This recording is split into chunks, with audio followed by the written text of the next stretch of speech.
38절을 보겠습니다.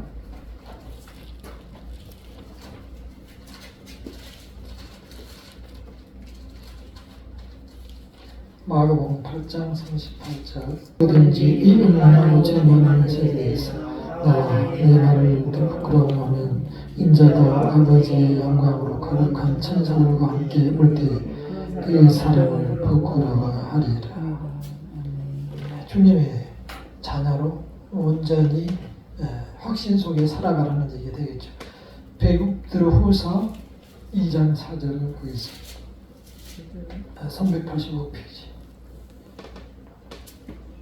시작. 하나님이 범죄한 천사들을 용서하지 아니하시고 지옥에 던져 어두운 구덩이에 두어 심판 때까지 지키게 하셨으며. 갈라디아서 1장 15절. 갈라디아서 1장 15절. 시작. 그러나 내 어머니의 태로부터 나를 택정하시고 그의 은혜로 나를 부르시니가 이방에 전하기 위하여 그를 내 속에 나타내시기를 기뻐하셨을 때에 온다고 혈육과 응하지 아니하고. 이 새 말씀을 보셨듯이 오늘은 하나님이 미리 우리를 예정하신 가장 우리가 궁금해한다. 사실은 가장 중요하기보다도 가장 궁금해하는 것. 왜요? 내가 예정이 됐을까? 이 문제 때문에 저도 많이 궁금했었습니다. 이 예정을 어떻게 이해하고 무슨 뜻인가? 우리가 먼저 이걸 예정을 이해하기 전에 우리가 한번 구원을 받으면 또 잃어버릴 수 있을까요? 먼저 사람들이 연약하기 때문에 종종 그럴 때가 있어요. 내가 죄 중에 헤맬 때는 또는 내 신앙 믿음이 약해질 때는 또 어떤 고난 속에 있을 때는 기도를 해도 응답이 없는 것 같을 때는 내가 혹시 구원 받지 못한 사람이 아닌가, 또는 무슨 내가 징계를 받고 있지 않는가, 그런 생각을 하게 됩니다. 근데 이러한 경우는 우리가 두 가지로 해석을 할 수가 있어요. 실제로 그 중에는 일부 구원을 받지 못한 사람도 있을 수 있어요. 하나님의 택정을 받지 못한 사람도 있고, 또 어떤 사람들은 하나님께 구원을 이미 받았지만 내가 그 말씀을 살아내지 못하는 관계로 믿음이 약해서 나는 구원받지 못한 거 아닌가? 이런 생각을 할 수가 있다는 거예요. 다시 말해서 이런 사람들한테는 한 번 받은 구원을 잃어버릴 수가 없는 것이죠. 그래서 그러한 내용들이 오늘 이어지겠습니다. 자, 두 번째, 이 예정이란 무슨 뜻인가는 우리가 잘 생각하셔야 됩니다. 예정은 여기 보면은 하나님의 작정이라는 넓은 범주 안에 있다. 이해가 가십니까? 무슨 뜻이냐면은 우리가 아파트나 이런 큰 건물을 지을 때 설계도를 그려요. 설계도 청사진이라고도 하는데 설계도를 최종적으로 그리면 이렇게 됩니다. 아파트 입구에 가면은 그런 것들이 붙어져 있는데 이렇게 청사진을 해서 다 그려놔요. 하나님께서 처음부터 끝까지 다 계획을 가지고 있어요. 그거를 작정이라고 해요. 작정. 하나님의 작정. 그런데 청사진만 있지 아파트가 돼 있어요? 안 돼 있어요? 아직 안 돼 있죠. 그러나 그렇게 이제 하려고 이렇게 하나님께서 다 이렇게 그림을 그려놨어요. 그림을 그린 사람은 스케치를 맨 먼저 합니다. 그래서 그림을 그리기 전에 착착착착 해서 거의 어떻게 하겠다는 그림을 스케치를 다 해놓고 시작을 합니다. 색깔을 이렇게 입혀가면서. 그게 저는 이해를 하는데 가장 쉬울 것 같아서 제가 그런 그 설명을 드려요. 그 뭐냐면 하나님께서 이렇게 하려고 우리가 그 2-1번에 보면은 하나님의 작정이라고 써놨죠. 그걸 함께 다 같이 읽어볼까요? 2- 동그라미 2-1번 하나님의 작정 시작. 선하신 지혜로 세상의 모든 일에 대한 의지를 가지고 계심. 세상의 모든 일에 대하여 세상의 모든 일, 다시 말해서 빠지는 일이 없어요. 그래서 저기 산속에 있는 들풀 하나도 지고 피는 피고 지고 하는 것이, 또 내가 가다가 넘어지고 이빨이 부러지고 일어나는 것이, 모든 일에 하나님의 의지가 있다. 전체적으로 그러한 말씀입니다. 그래서 이런 모든, 왜 이렇게 제가 다시 강조해서 말씀드리자면, 그것은 하나님의 본성과 관계돼요. 다시 말해서 하나님은 우리가 무슨 계획을 해서 어떻게 하겠다는 것을 다 알고 계신다. 완전성, 하나님의 완전성 때문에 그런 거예요. 다시 말해서 이제 우리가 내일 대공원에 가서 이렇게 무슨 고기를 사 먹고 놀고 오고 하는 계획을 세우면 머릿속에 있는 것을 하나님이 다 아신다는 얘기예요. 또 왜 그렇게 하는지도 다 아신다는 거예요.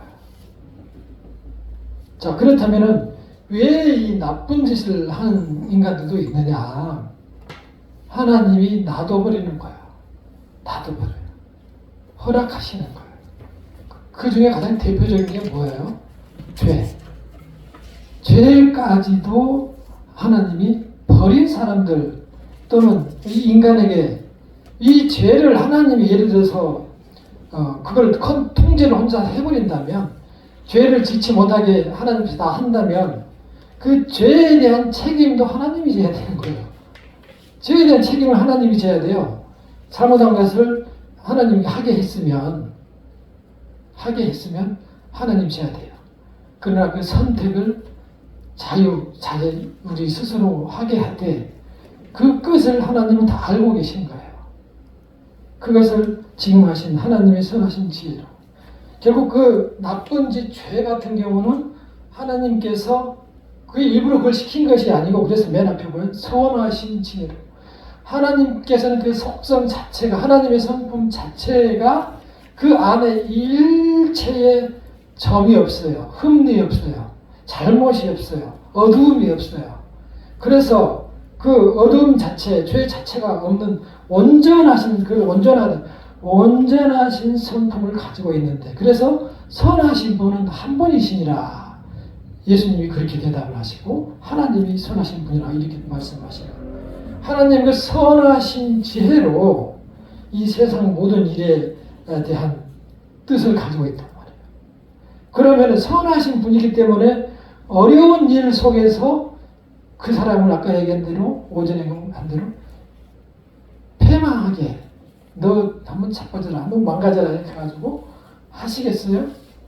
하나님 그런 어려움과 고난 속에서 단련을 해서 수련하고 훈련해서 다시 끌어오려는 하나님의 선하신 계획이 있는 거예요.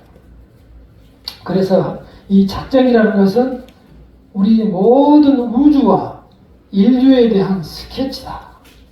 이렇게 생각하시면 설계도다. 설계도. 하나님의 설계도.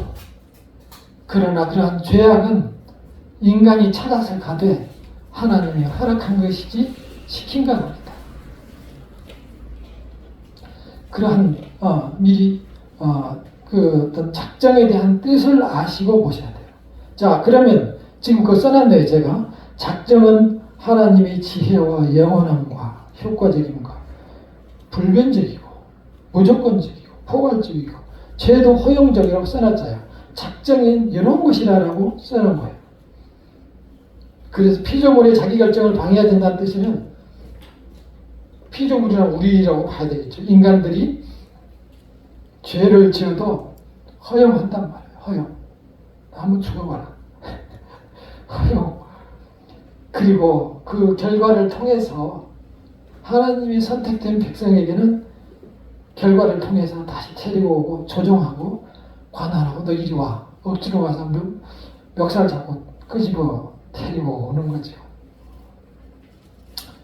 벌코프라는 책에 나오는 것이고, 그래서 새 한 마리도 날고 떨어짐이 하나님의 허락 없이 이루어지지 않았다. 들풀도 주님의 뜻 안에 있었다. 그래서 갈릴레이는 우주를 보고 모든 삼라만상을 보고 이 우주는 제2의 성경책이다, 이런 고백을 할 수 있었던 겁니다. 그런 실로 지동설을 주장해서 죽을 뻔했어요. 그때는 중세 시대에는 소위 교황들이 지배를 하고 있었기 때문에 그 사람들이 생각, 그 사람도 우리하고 똑같이 이 세상이 도는 게 아니고 세상은 가만히 있고 별이 돈다, 이렇게 생각을 하고 있는데, 그 사람들 앞에서 감히, 그리고 인류 역사상 갈릴레이처럼 그런 생각을 했어도 발표한 사람이 없었어요. 근데 갈릴레이가 그렇게 발표를 이제 하고 말합니다. 그러니까 넌 이단이다, 심판 해가지고 이제 가서 심판을 받는데, 그 앞에서는 당신의 생각이 맞습니다 하고 나와서 그래도 지구로 돌아간다 그러고 얘기해요. 그래서 하나님이 그러한 쫙 펼쳐진 스케치 위에 지금 아까 2-2에서 보면은 2-2번 다시 한번 볼까요? 도덕성을 가진다. 시작. 도덕성을 가진 피조물에 관한 작정을 예정이라고 함.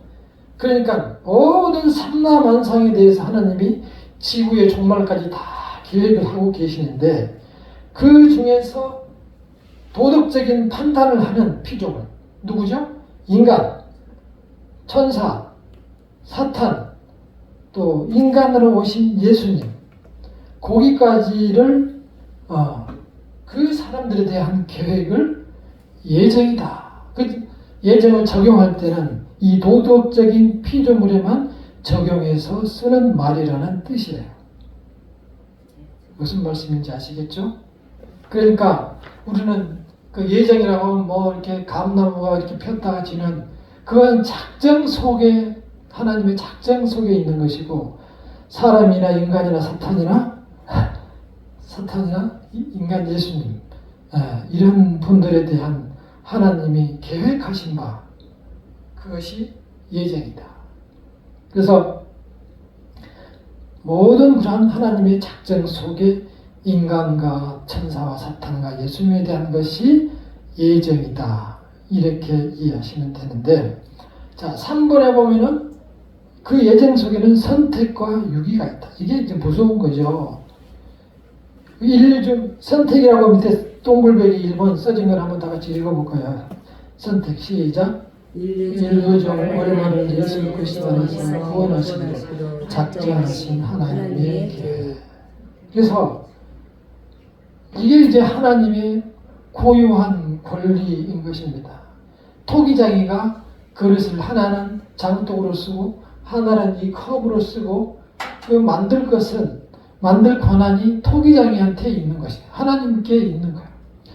그래서 권사님을 일로 교회로 모시고 안 모시고, 구원을 받고 안 받고가 하나님의 계획 속에 들어있다는 겁니다. 근데 이제 이 선택하는 것을 세 가지로 우리가 나누어서 볼 수가 있는데, 맨 처음에는 구약시대 때는 이스라엘 민족 자체를 이렇게 전체적으로 부르셨어요. 처음에는.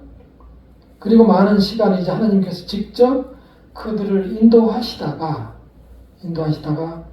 그 중에서 하나님을 섬기는 특별 직무로 뽑았다. 예를 들어서 사울 같은 경우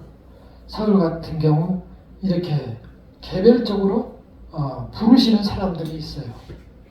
또는 이방인 중에서도 보면은 기생 라합 같은 사람들도 불러왔어요.